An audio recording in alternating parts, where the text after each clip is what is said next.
one of the group that he was in when we started this was called the Wellington Water Watchers. And they were formed in part because Nestle was bottling Ontario water and shipping it all over the world in plastic bottles. And it was spring water. It wasn't even, and they had a license from the government of Ontario to take, how many million liters a day? A lot. 3.6 from Balkwill, 1.6 from Middlebrook, and Hillsburg maybe 1.1 So a lot of water. million liters a day. And Nestle pulled out some time ago, but they gave the license to another company, Blue Triton. Yeah. And in January, Blue Triton's closing their shop. Yes.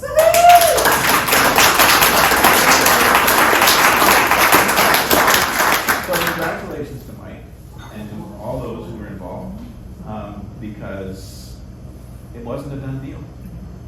And that's, I guess, the message here today is it's never a done deal. One of the things that Get Concerned has decided is to continue to try and keep politicians honest in this town. I said try. I didn't say we were going to be successful. We've been involved peripherally in the Avencrest destruction. We weren't able to do anything about that, but Jane Marie spent I don't know how many, and Leslie, how many days trying to. I mean, we got a parking lot. We got a fucking parking lot. Yeah, exactly. Over 150 days. Yeah, we didn't get anything for it. We got a parking lot. Their Queen and Tro, where the old Chinese restaurant is, was slated to become 32 townhouses, to apartment townhouse complex. And that was 3 years ago, I think, that the city council gave permission, said, yeah, we need housing. And about 2 months ago, the developer put it up for sale as a unit, saying it's already zoned. Zoned for 6 stories if you want it. The money is in the rezoning, not in the construction. Absolutely. So, and there were people in that group that we were assisting. They were unsuccessful with their appeal to the Ontario Land Tribunal. But we were assisting them kind of peripherally because we were still reeling from the Xinyi fight. And they said to the council, look, these guys aren't going to build anything. They're just going to get it rezoned and sell it. And that's what's happening in Stratford. Developers come to city council, and it's a very compliant city council. Council says yes to every development project going. I don't think there's That's any a kind word. compliant. Well, they're bending over backwards. Yeah. It's maybe less kind. And so there's been a litany of things that people are scratching their heads after the fact, saying, wait a minute, why is this going ahead exactly as the developer asked for it? They've asked for public consultation on all of these things, and the public has said, this and this and this and this are wrong with this, please change this, and nothing happens. So the seniors community building that's going to be built up on Vivian Line, in the middle of nowhere. So if you're a senior without a car, you're stuck, because I'm not sure how many little convenience stores there are up on Vivian Line, but there's nothing up there, it's empty. And so there were lots of things that the public said, this would make it better, even if you have to do this, make it better. Nothing happened. The crude factory. Does everybody know what, that's the most recent? So a former furniture factory on Duro Street between Trinity and King, I think, has not been used in a few years, and it was bought by BMI. And BMI sought other investors, and Dan Matheson, remember that name? Is one of the investors in that project. And the project is to build 362 housing units on a really small piece of land. And those 362 units include Stratford's very first 10-story apartment building.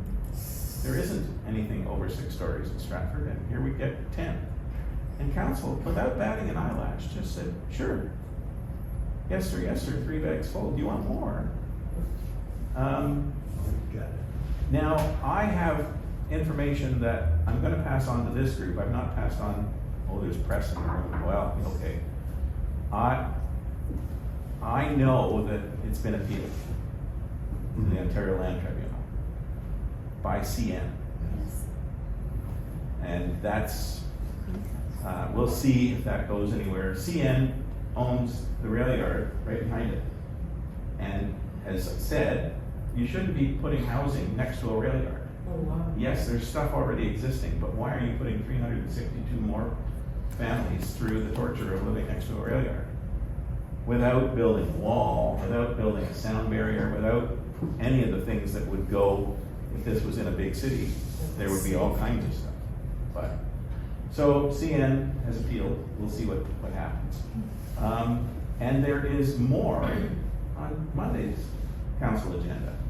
Anybody know what the normal school is? Yeah. Yeah, well, council is entertaining So, decision to sell it. yeah. We don't know what for. Who's the buyer? They I don't thought the say. festival was the buyer. Festival, I don't know. No, the festival's been renting it. I know, but I thought they were.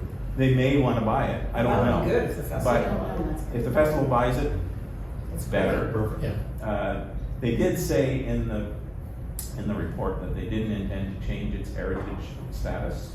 I don't believe it's designated, maybe I'm wrong, but it has some kind of heritage status. And every time you turn around, there's something new. There's a new, while this is all going on, the public is supposed to be involved in the official plan, in rebuilding our official plan. What do we want our city to look like? When was the last time you heard anybody ask you to come to a meeting? It was January. And there won't be there'll be an official plan meeting that they will announce the final results, is my guess, in January. Because they're working behind the scenes. So we in Get Concerned have been, and I say we, it's myself, Jamie, Susan, where'd she go? She's still back there. Sharon, who's hiding over there, Melissa Verspieten and Doug Tripp. The 5 or 6 of us have been meeting by phone call, and Lorena, who's been helping with this stuff. It's not, yeah. When she's not on tour, she's really helpful. And even when she's on tour, she phoned me from Spain to talk about what other stuff that had gone on. So part of what I've been doing on behalf of Get Concerned is trying to uncover all the nefarious deeds of the past 7 years. So in 2017, the province asked Xinyi to come to Canada. That was the Liberal government at the time. They promised them a lot of money if they came.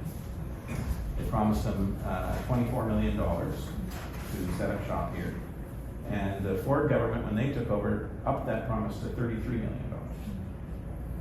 And I know from other things that part of the reason it didn't happen was because that money was going to disappear if they didn't make a deadline, and they didn't make the deadline. It wasn't because, it wasn't entirely, it was us that got in the way of it, no question. It was the people of Stratford. But it was money that was the ultimate, our ultimate savior was the lack of money. And so I've been trying to uncover just how the heck did this happen in our democracy, in our town, in your town. And so I filed, I don't know, 6 or 7 Freedom of Information requests. And every single one of them has been met with firm no's. And then we go to a mediation process, and then to an appeal process. And on the issue of the actual signed agreements between Xinyi and the city, those didn't get revealed until the Information and Privacy Commissioner ordered it. And that was last fall. And so it was basically 3.5 years, 5.5 years after they were signed, because they were signed in 2018. And we also discovered through closed meeting investigations that who signed the deal wasn't City Council. It was the mayor on his own. And without council's knowledge or consent. They gave it later, after they were elected, because this was during the election. And he went ahead and did it, signed it. The CAO always said it was a council decision, but when you look at the minutes, it wasn't a council decision.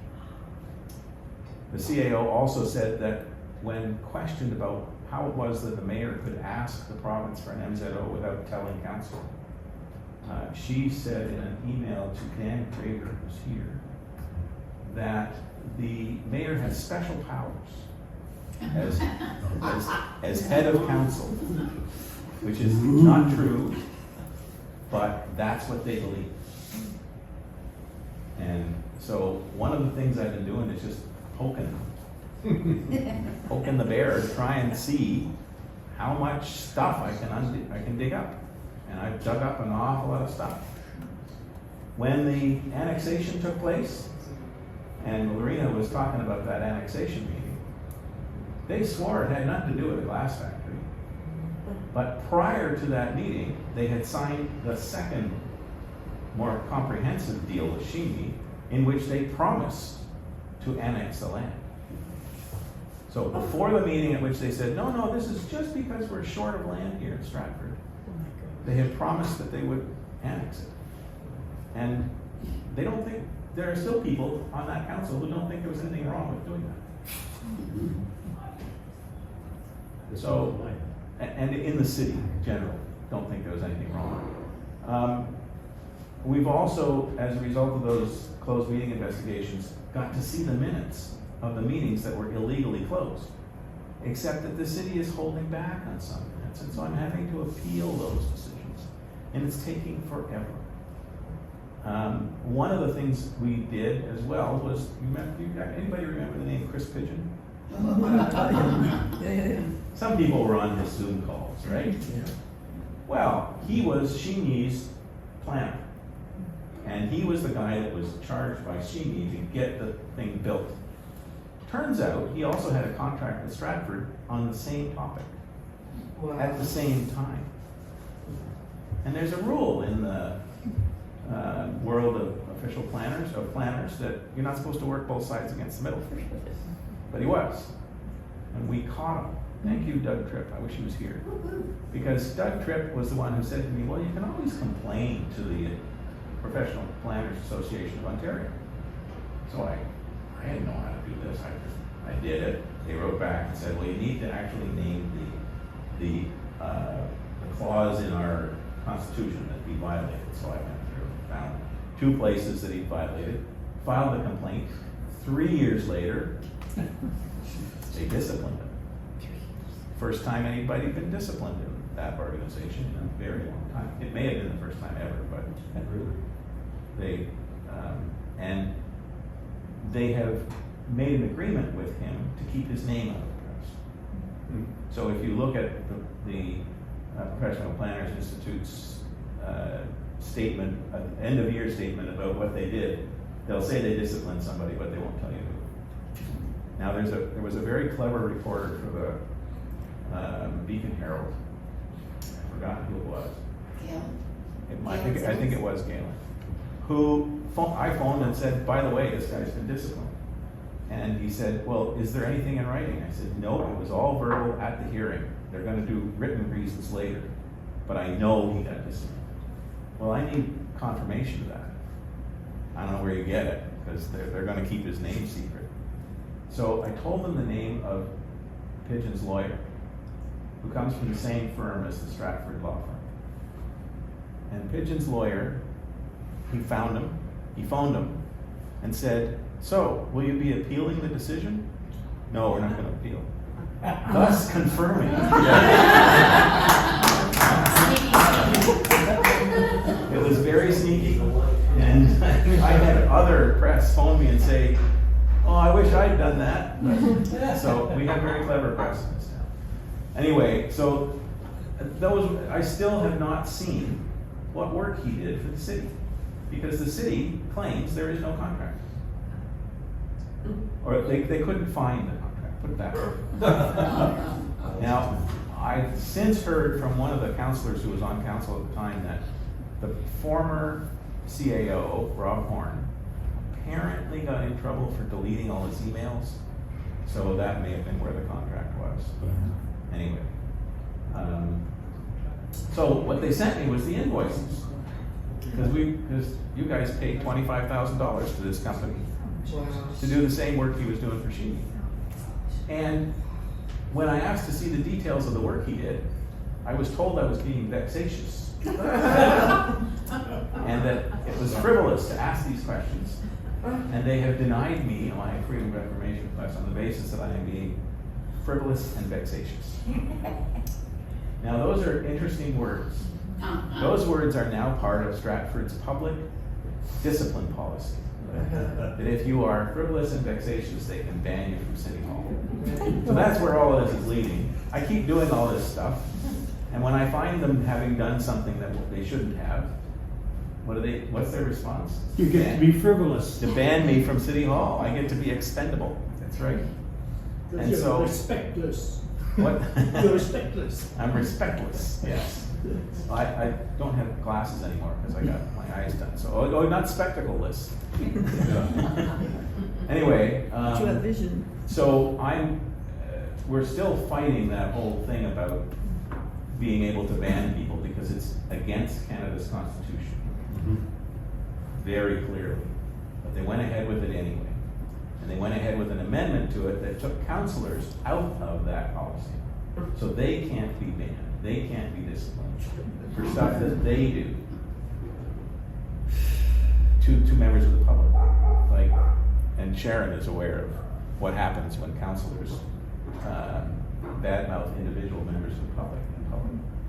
So I'm gonna just stop now because I could go on for a very long time. And you guys, I wanted you guys to line up there. But are there any questions, I guess? For me, or for Mike, or for Lorena, or for Susan, or for... Mike, I just want to step up. I just have to quickly thank you so very, very much.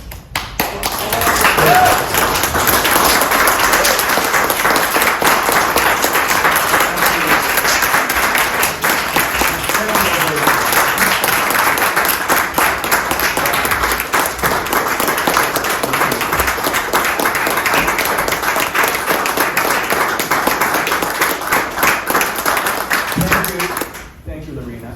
There's a little bit of respect in this room, and I really appreciate it. I appreciate the fact that you're all here, and that most of you contributed to this campaign when it first started. One of the things that's we have legal bills now because of the banning. So part of what's happening is when the books are sold, some of that will end up in the hands of David Donnelly, who you remember as the lawyer who gave City Hall permission to say no, with his very thoughtful opinion letter that we forwarded to them. And so we may have to take on the City Hall's policy of being able to ban citizens for speaking, and that will cost us some money.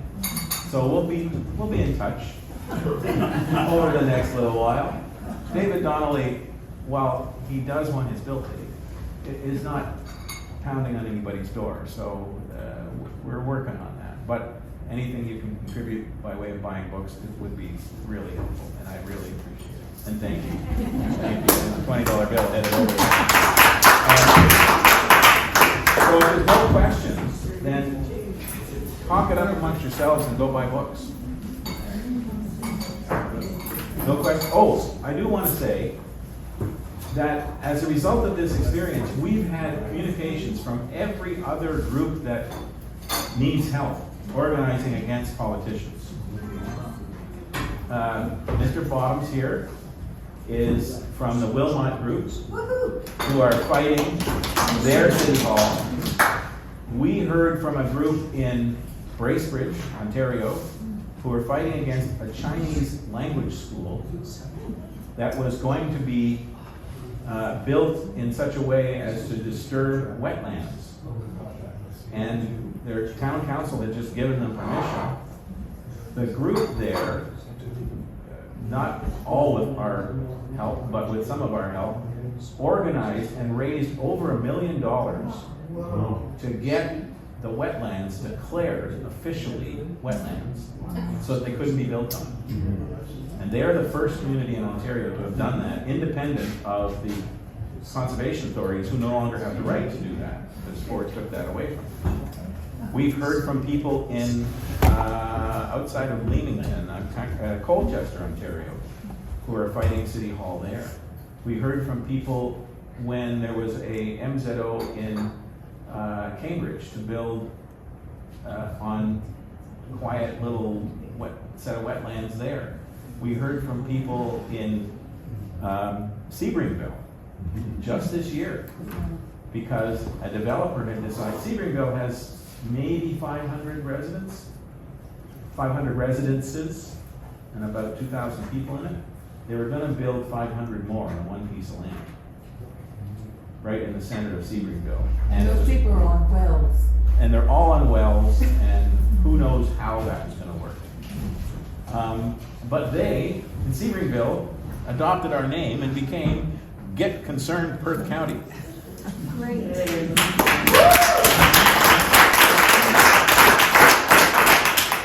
And Melissa even heard from people in Malaysia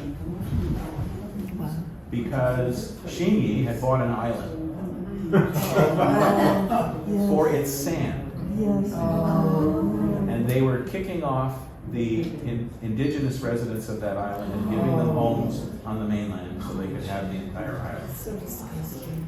And I did interviews with the Voice of America, but I don't know what's happened in that group. So we're hearing from people because you guys won. And Mike, didn't Xinyi end up just south of Windsor, on Lake Erie? A little community there? I think they tried, but. They did try. They tried Sarnia and were told no. And then I thought they went down, I haven't heard about that. downstream. What puzzled me was, you need water, why aren't you in a place like Cornwall? You know? Somewhere near lots of water. Yeah. But, and the other thing about Xinyi is that it's old technology to use natural gas. The guy that invented this, Pilkington, in the 1950s, this whole process has only been around for 7 years of melting glass on top of a bed of molten tin. And Pilkington is under tremendous pressure to stop using natural gas because it generates enormous quantities of CO2. They're trying to find a way to do it using electricity. And I did the math. If you bought electricity from Quebec at the price that Quebec businesses can pay for it, you can do it for cheaper with their electricity. You can't do it for cheaper with Ontario's electricity. You can sure do it for cheaper with electricity from Quebec than you can with natural gas. But Xinyi's not doing that. They're still going to build it from natural gas. A couple of questions over there. First and Get foremost. Concerned Stratford ever thought of doing this presentation on TDO with Steve Bacon? I haven't, but That's a good if idea. somebody can connect me, I'd love to. Yeah, because I think that's where we should go. Good idea. Is there no mechanism in place now or something that was created whereby the Ontario municipalities could band together and hire legal representation as a group to be better funded and to be more effective? By that you mean the city councils? No, I'm talking about all the municipalities of Ontario. Right. Why can't they be mutually represented by legal counsel? It's I just don't know. speculation. I'm just, because obviously money's a concern. Yeah. And it seems to me that so many of municipalities are facing these same issues. Absolutely. Wouldn't it be? They do belong to the Association of Municipalities of Ontario, AMO. Yeah, but is there legal representation? There are forms of joint legal systems in AMO, not for day-to-day running of the city, but for, like, for example, the closed meeting investigations go through AMO because it's AMO that hires the independent counsel to do that. So I don't know if there's any, Wouldn't that be something to it's something you could throw to your council. pursue in terms of banding together as municipalities, because we're all facing these NCOs, right? Well, And hiring legal counsel together. It's something that you could speak to your counselor about if you knew who your counselor was. Right. But, Yeah, we don't have a system where you have a counselor. You No, have I a know, counselor. I know. No, but that's, anyway. Yeah, it's an idea. The other thing that people don't know about this coming council meeting on Monday, they are going to vote in favor of raising your water rates by 7% a year, each year for the next number of years, at least 5, maybe more.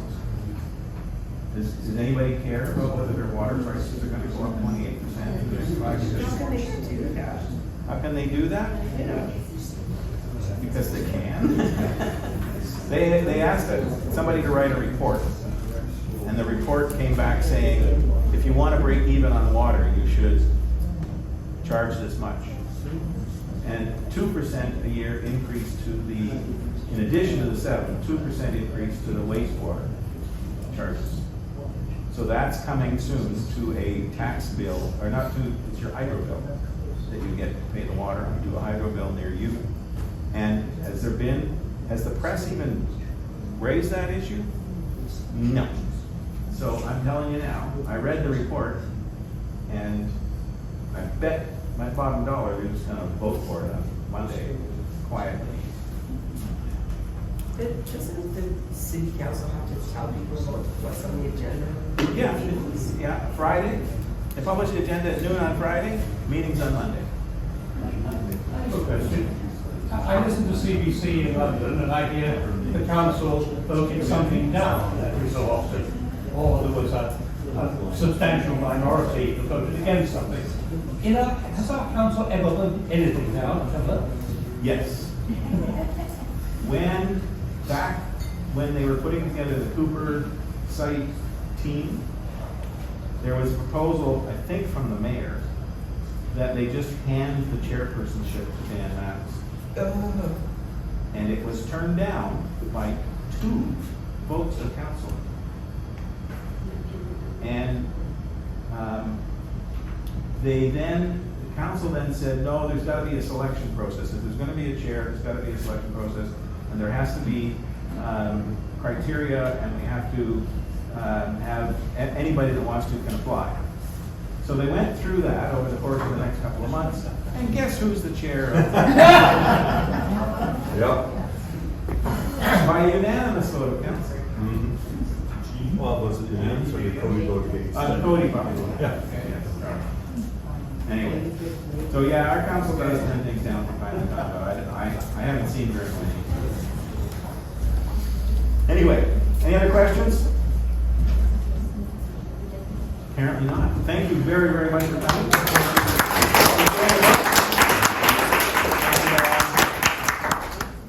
And you know how to reach us, right? We're just getting